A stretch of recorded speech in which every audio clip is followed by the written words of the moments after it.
Hungarian Folk Tales. The Wolf's Joke.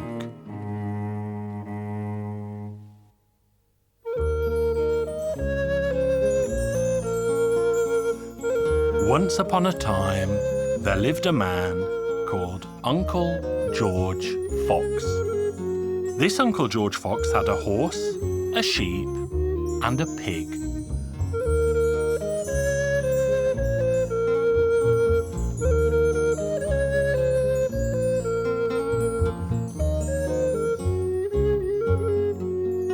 But he did not give them anything to eat all winter.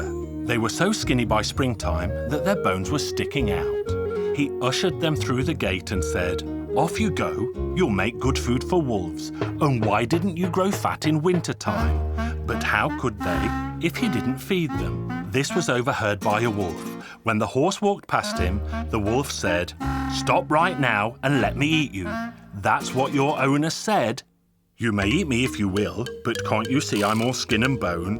What is it that you want to eat on me? If you let me go on my way, I'll grow fat upon the hillside during the summer, and then you'll have a real feast on me."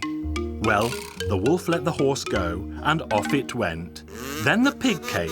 The wolf said, "Stop right now and let me eat you. That's what your owner said. What is it that you want to eat on me? I'm nothing but skin and bones. If you let me go, I'll grow fat upon the hillside and return with 6 piglets. That will make a real feast for you." The wolf let the pig go too, and the pig went off. Then the sheep came. The wolf said, "Stop right now and let me eat you. That's what your owner said. What is it that you want to eat on me? I'm nothing but skin and bones. If you let me go, I'll grow fat upon the hillside and make a real feast for you when I return." The wolf let it go too and did nothing all summer but wait for the 3 animals to return as they said they would. He lounged about, moving from bush to bush all summer. Autumn came, and one day he saw the pig trot along with 6 piglets. 6 lovely piglets. The wolf saw them from under a bush. He rejoiced at the thought of the feast he was about to have. He emerged from under the bush and went to greet them.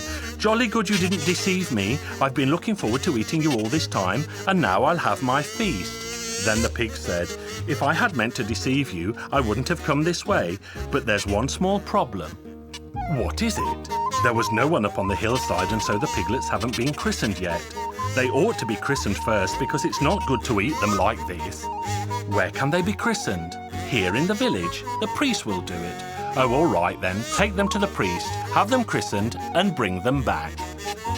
The pig set off with the piglets in tow. Then the pig turned back and said to the wolf, "Come here, let me whisper in your ear what the name of each one will be. You'd better know." The wolf did as bid, holding its ear close to the pig's mouth. The pig was in high spirits, grabbed the wolf's ear and began to tug away at it. The 6 piglets followed suit and almost tore the wolf to pieces. He could hardly manage to get away. They then went off and the sheep came. "I hope you won't deceive me," the pig did. "If I had wanted to deceive you, I wouldn't have come this way."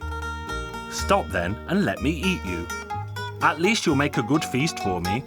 "You may eat me if you will, but there's a slight problem." "What is it?" "You know something. If you begin to chew me, it will hurt me, but it will also give you a toothache. Stand in that hole, hold your mouth wide open so I can hop into it, and you can just swallow me."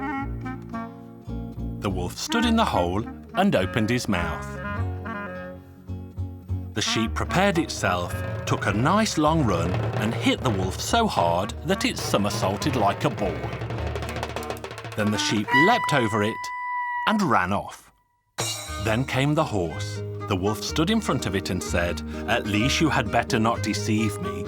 2 animals have already done so." "If I had wanted to deceive you, I wouldn't have come this way." "All right, stop then and let me eat you." "You may eat me if you will, but there's a tiny problem." "What is it?" "A maiden is getting married in the next village, and I've been asked to take the bride around. When that's over, I'll come here, and you can eat me." "Well, I wouldn't mind seeing that for myself. I mean, how you take the bride around. Come and see for yourself. How can I? Hop on my back. So the wolf sat on the horse's back and the horse took it into town. A man in the village was known by the name of Uncle Andrew Duncan. In summertime, there were always men playing cards in his yard. They were playing cards as usual when the horse passed in front of the gate with the wolf on his back. The people saw the wolf on the back of the horse and began to shout, "Look there, a wolf on the back of a horse!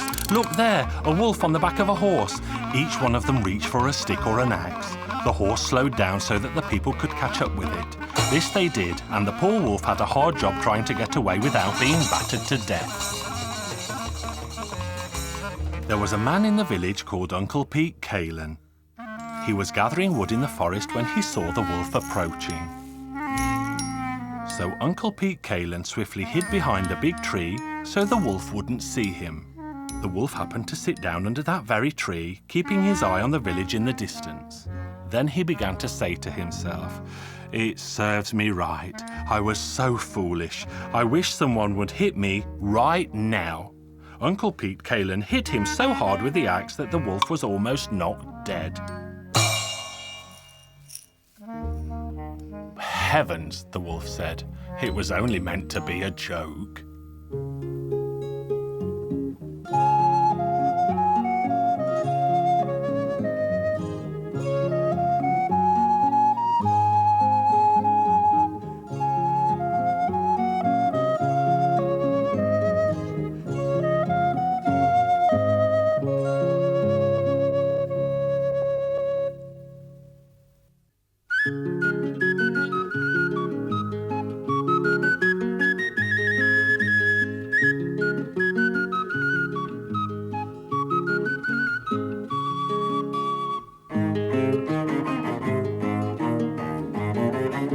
Hungarian Folk Tales. Peter and Paul.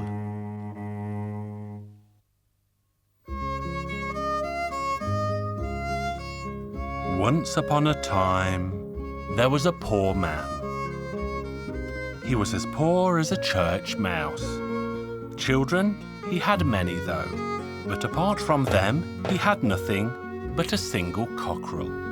Next door to him there lived a rich man. He was so rich that he had absolutely no idea of all that he had. His yard was full of hens, cockerels and fine farm animals. It happened one day that poor man Peter's cockerel went over to rich man Paul's yard. The cockerel went over to the hens because he was so bored all alone in Peter's yard. The rich man, greedy Paul, saw this and he said to the poor man, "Listen here, Peter. Do something with this cockerel. Either kill it or sell it. But get it out of my yard, otherwise I'll batter it and it'll be of no use to you anymore. I don't want it to come over to my yard." Poor man Peter was desperate. What should he do? He thought hard. He'd kill it and cook it for his children, but his children had never eaten meat in their lives before, and they would get used to the taste of meat and want it at every meal. Oh well, he thought, I'll take it to my master and give it to him as a gift. Maybe he will give me something in return. So he did just this. And his master said to him, "Hey, Peter, you're a poor man with many children. Wouldn't you have been better off cooking this cockerel for your children at home?" "No, sir," said Peter, "because we're so many at home, there are so many children that one cockerel would never satisfy them all. They'd each just have one bite, and once they had tasted the meat, they'd realise it was better than boiled potatoes or simple soup, and they'd never want to eat those things anymore. They'd always want to eat meat."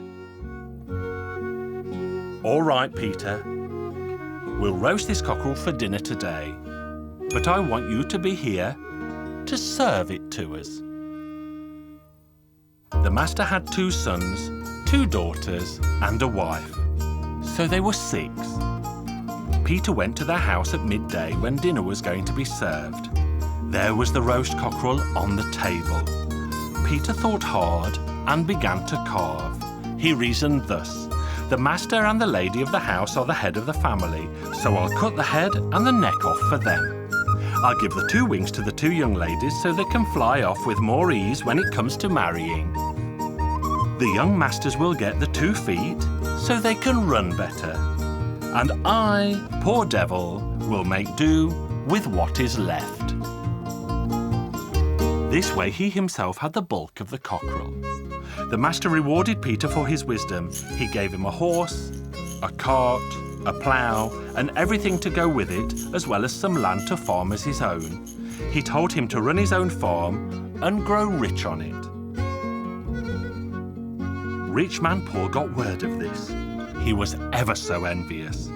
If his neighbour had been given so many things for 1 single cockerel, how much would the master give him for 5 cockerels, he wondered. Rich man Paul finally made up his mind to take his 5 cockerels to the master. He was so envious. He gave them all as a gift. The master said to rich man Paul, "Listen here, Paul, we'll roast these 5 cockerels for dinner today. I want you to serve us at tables. If you fail to divide the roast justly, I'll have you whipped 50 lashes. But if you manage to divide it well, I'll reward you richly."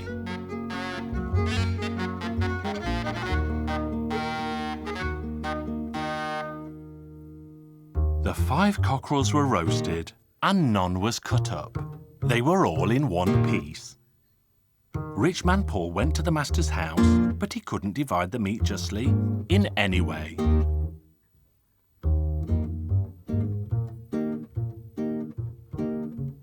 Then the master said to his servant, "Go and fetch Peter."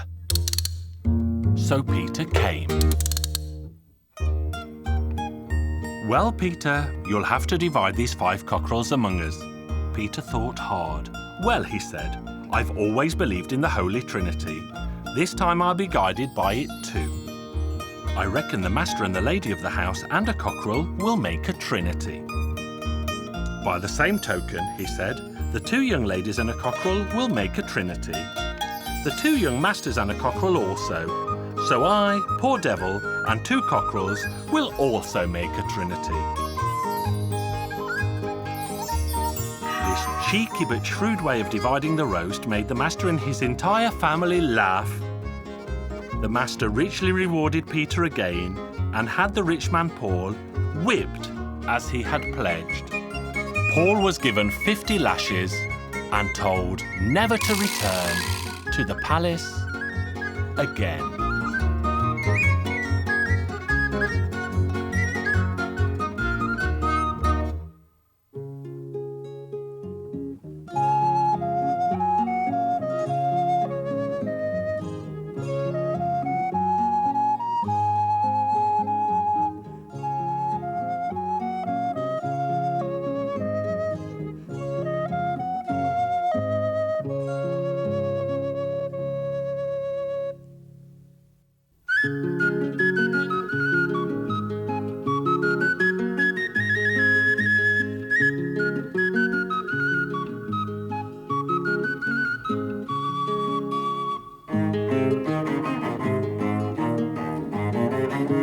Hungarian Folk Tales. Cinderella. Once upon a time, there lived a poor man, and he had a daughter. Next door there lived a widow who had 2 daughters. The widow wanted the man to marry her, so she sent word to him that if he married her, she would treat his daughter like her own. The poor man thought very hard for a long time and finally made up his mind to marry the widow.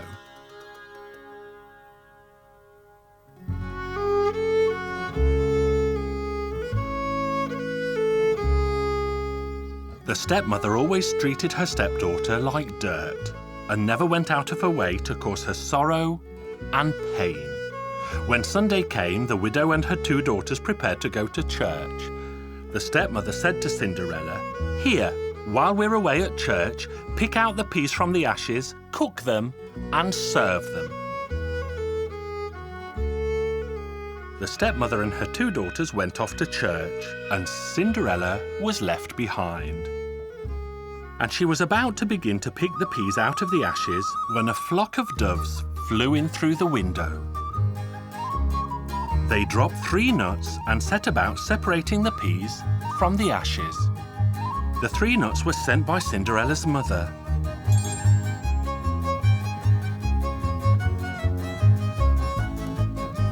While the doves were picking out the peas, God descended and ordered the girl to go to church, but to leave when the priest raised the sacraments. Cinderella donned the silver dress and had a look at her reflection in the well before she left. When she saw herself, she was so pleased with what she saw that she almost fell into the well. The service was attended by the prince too. As soon as he caught a glimpse of Cinderella, his heart was captured. He couldn't take his eyes off her. But when the priest raised the sacraments, Cinderella left the church. The prince followed her right away, but the girl vanished into thin air and the prince could see no trace of her anywhere. Back at home, the girl took off her dress. The food was ready because God had prepared it for her. The stepmother came home with her 2 daughters. "You'll never guess what we saw at church. There's no one as beautiful as that girl in the whole wide world." Then they told her what they had seen. "I saw it too." "How come?" "From the mulberry tree." That was all the stepmother needed. She immediately had the mulberry tree cut down. The next Sunday, she mixed the lentils into the ashes and ordered Cinderella to separate the lentils from the ashes, then to cook them and serve them. The 3 women left her alone again.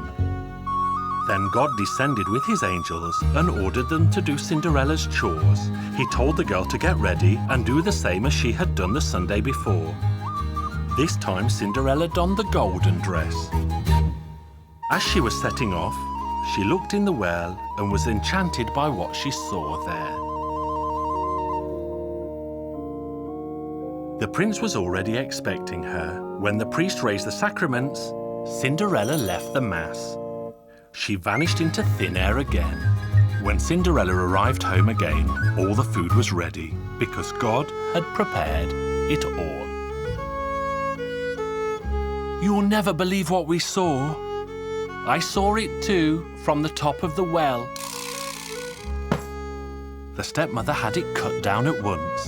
The 3rd Sunday, the stepmother mixed flour into the ashes for Cinderella to separate. It was God again that did the job for her, and Cinderella donned the diamond dress and went off to Mass.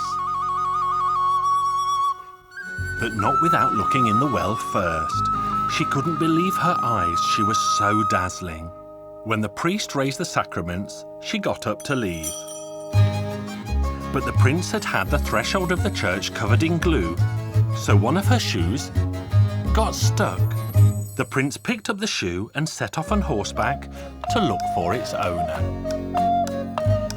At home, the stepmother's 2 daughters were again boasting of what they had seen. Again, Cinderella told them that she had seen it from the roof of the house. Upon that, the mother had the roof of the house demolished. The prince went through the whole village. He had all the young maidens in every house try on the shoe, but it did not fit any of them. When he reached the stepmother's house, Cinderella was made to hide under the washtub while they waited for the prince. The girls tried on the shoe, but it did not fit either of them, despite their mother having carved bits off their ankles. Then all of a sudden, the cockerel began to crow in the yard. "The pretty girl is under the washtub! The pretty girl is under the washtub!"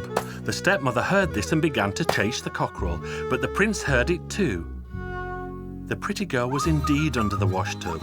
She tried on the shoe, which fitted her perfectly. Then the prince said to Cinderella, "Love of my life, I'm yours and you're mine forever and a day." This time it was the stepmother's 2 daughters who were left behind. And this is the end of my tale.